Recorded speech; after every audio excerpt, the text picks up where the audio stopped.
Guys, welcome back to my channel. Kung bago lang kayo sa channel ko, ako nga pala si Annalyn Tapa. Welcome kayong lahat. At kung hindi pa kayo nakapag-subscribe, i-click nyo lang ang subscribe button sa baba at pakiclick nyo na rin ang bell notification para ma-notify kayo sa lahat ng mga videos na i-upload ko.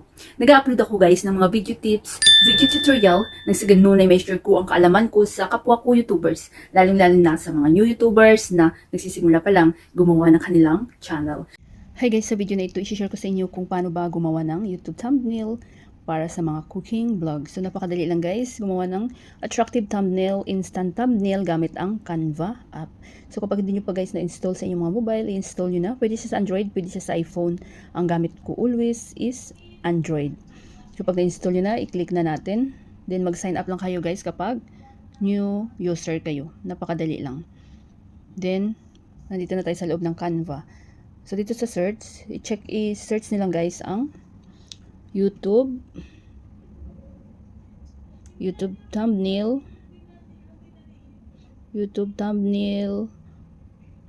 for cooking. Napakadaling gamitin itong Canva guys at free lang.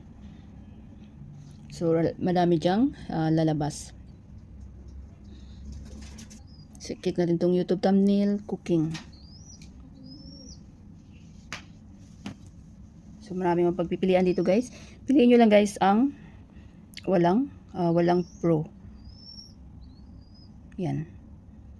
So, super cute guys ng mga thumbnail dito at free lang siya. Yan, kung ang inyong content is cooking vlog, kahit hindi cooking vlog guys, so pili lang kayo dito kung ano ba yung inyong mga content, halimbawa tutorial or any travel vlog.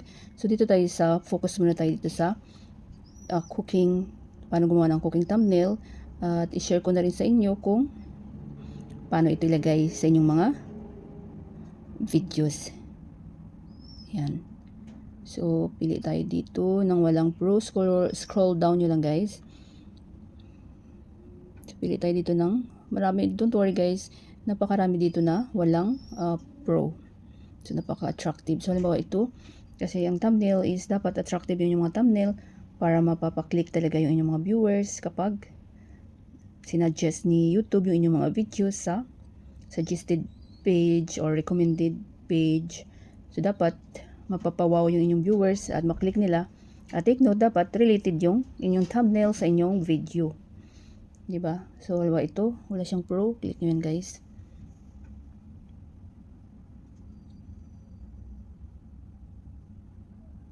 Then, wait lang natin. So, dito na tayo. So, halimbawa guys, pwede nyo siya guys kung ito yung gamitin nyo. So, pwede nyo siyang i-save. Kung gusto nyo talaga na yung gusto nyo, yung niluto nyo, kung ano talaga yung niluto nyo. Halimbawa, adobo, or fried fish, or biryani.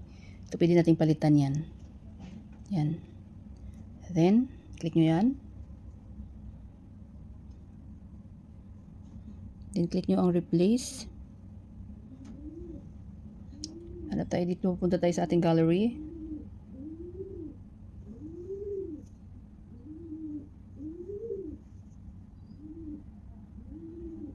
Halimbawa ito, fish. So, ayan, di ba guys, napalitan na. Fish curry yung ating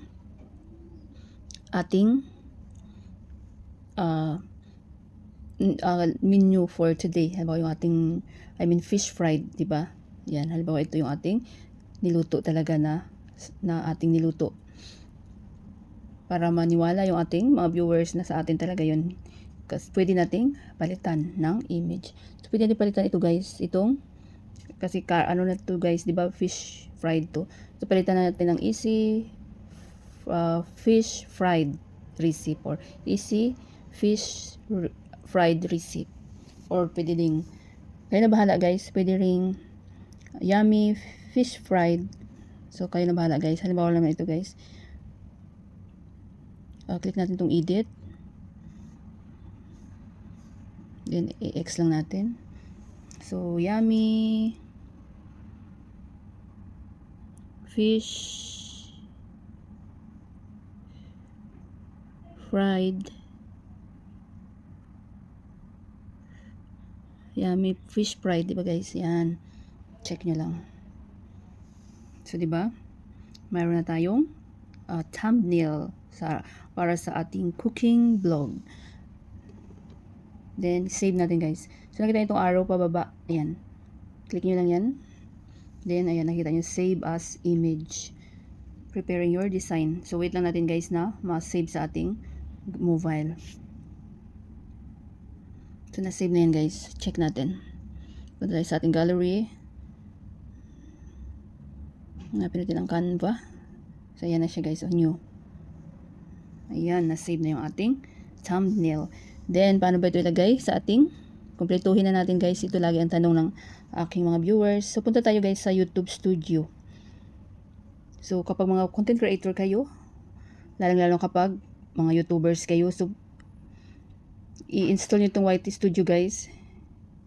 Si YouTube din may-ari nito at free lang siya na para sa ating mga content creator para mapadali yung ating pag-i-edit ng videos, upload ng videos, maglagay ng thumbnail, mag-edit ng thumbnail, nandito na lahat. So, pwede siya sa Android, pwede siya sa iPhone. Ang gamit ko always is Android. So, i-click natin yung YouTube Studio pag na-install nyo na. Then, mapupunta tayo dito sa ating channel analytics. Ayan. So, napaka-daling gamitin itong YouTube Studio guys.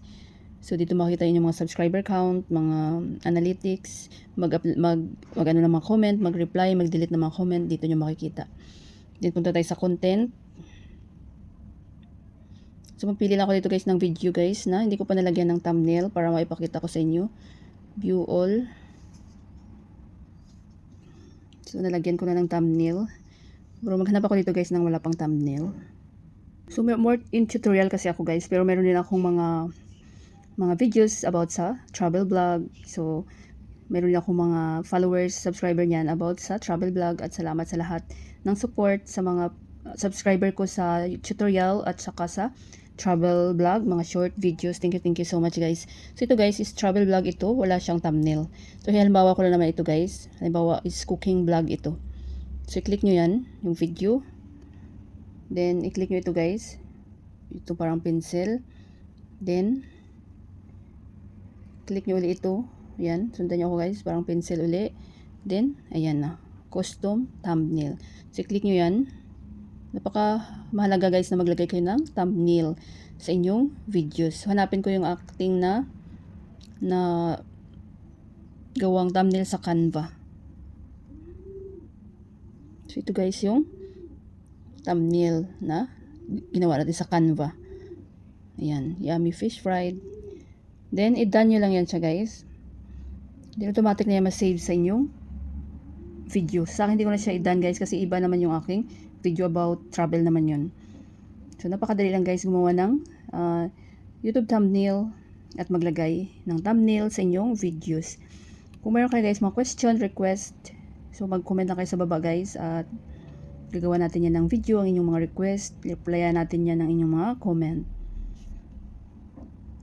So, shoutout sa inyo lahat guys at abangan nyo yung mga pa-shoutout ko sa last ng video na ito at thank you so much guys sa walang sawang pag-support at pagtangkilik ng aking video tips at video tutorial. So, patuloy lang tayo guys, laban lang tayo at mararating din natin yan kung ano man yung ating minimithi or kung ano man yung ating gustong makamit sa buhay. So, be happy and be positive always at patuloy, wag lang susuko.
Sana guys may natutunan kayo sa video tutorial ko na ito at maraming salamat sa panonood. Kung mayroon kayong mga question, suggestion, and request, just leave a comment down below at huwag niyong kalimutan mag-like, share, comment, at kung hindi pa kayo nakapag-subscribe, i-click niyo lang ang subscribe button sa baba at pakiclick niyo na rin ang bell notification para ma-notify kayo sa lahat ng mga videos na i-upload ko. Always be happy guys, be positive, avoid nega. See you next time!